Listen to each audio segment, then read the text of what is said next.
شركة جيبوتي كسعودة ودليلنا وأنا عبارين قرنا معها إن بنتلان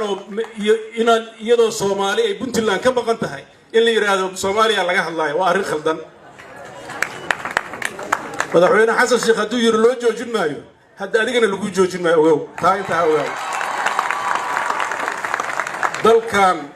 dalkan la isma caburin karo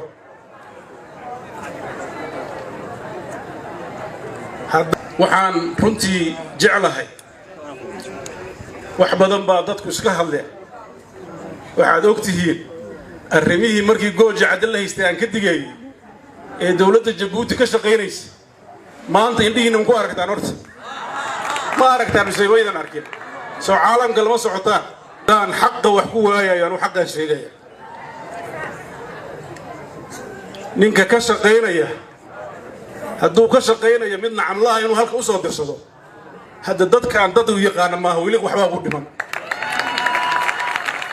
dadka reer Puntland fariin u diri maayo aniga wixii ay awooyaashoodii abkooda yaqaaneen weeye waxaan kaliya u sheegayaa waxa dhexdeena ka jira kaliya ku mashquulin iyo damaca xoogaa damaca waa ku xunaa kaas waa qiraaya laakiin hoos loo eego waxa ka socda inta leegi waxaan rajaynayaa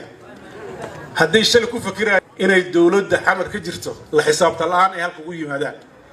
hadday wax ka heleen Allah wacaf laakiin waxa oran lahaa dalka Puntland dal la gadan karo waa ka weeye inta waa iga fariin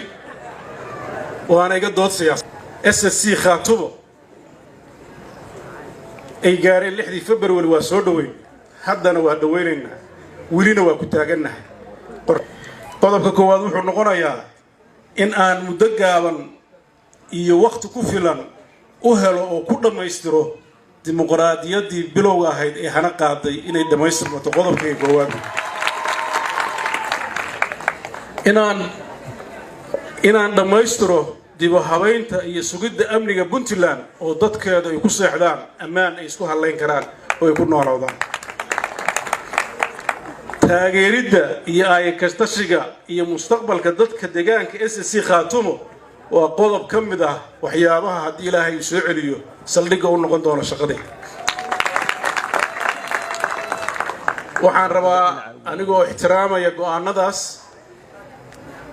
waxaad ogtihiin Puntland beelaa wada aasaastay